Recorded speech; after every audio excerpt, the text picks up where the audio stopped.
মনিয়ারখাল চা বাগান এলাকায় মর্মান্তিক সড়ক দুর্ঘটনা। টিপার ট্রাকের সঙ্গে সংঘর্ষে ঘটনাস্থলে মৃত্যু এক বাইক চালকের। পরে এলাকায় উত্তেজনা ছড়িয়ে পড়ে, আটক করা হয় গাড়ি চালককে এবং ক্ষতিগ্রস্ত হয় গাড়ি।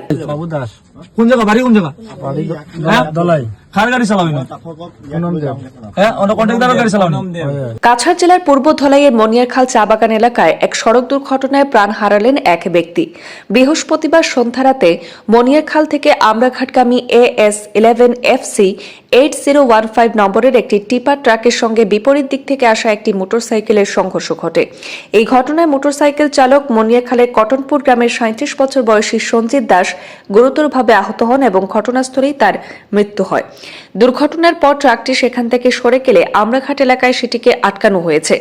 ঘটনার খবর ছড়িয়ে পড়লে স্থানীয়দের মধ্যে ব্যাপক উত্তেজনা তৈরি হয় এবং ট্রাকটি ক্ষতিগ্রস্ত করা হয় বলে অভিযোগ ওঠে। ট্রাক চালকও আহত হয়েছেন বলে জানা যায়। খবর পেয়ে পালংঘাট আউটপোস্টের পুলিশ ঘটনাস্থলে পৌঁছে পরিস্থিতি নিয়ন্ত্রণে আনে। আহত চালককে হাসপাতালে পাঠানো হয়। পরে পুলিশ নিহতের দেহ উদ্ধার করে ময়নাতদন্তের জন্য শিলচর মেডিকেল কলেজ ও হাসপাতালে পাঠায়।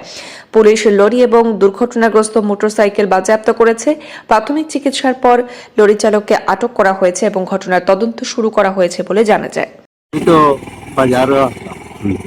বাজার থেকে আইসি আইয়া খালি খবর পাইছি যে অ্যাক্সিডেন্ট হয়েছে। অ্যাক্সিডেন্টের পরেও আমি বাড়ি গেছি, রাস্তার বাড়িয়ে শুনছি যে আমার ভাই মারা গেছে। ওরা তারা করিয়া গাড়ি একটা লইছিল, ইয়া ঘটনাস্থলে আইসি আইয়া দেখছে রাস্তা চালাইল, তার মাথা একবারে চেপড়ে গেছে, বাড়ি গেছে।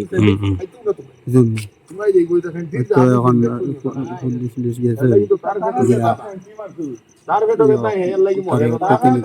আনা হয়েছে, এখন থানাত লইয়া যাওয়া, মেডিকেল পোস্টমর্টম লইয়া যাওয়া।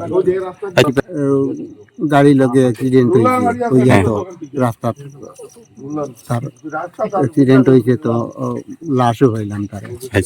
তার সাইকেল যার বাইক লইয়া আচ্ছা পরে আর বাইক এক সাইডে রাখা, আর তো রাস্তার লাগিয়ে চালাই যাচ্ছে। সঞ্জীব দাস, বয়স কত?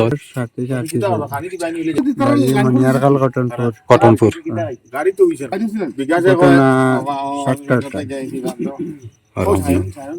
বাইক আর কোন আর কেউ অ্যাক্সিডেন্ট হয়েছে নি? কেন কেন কইতে পারবেন না তো।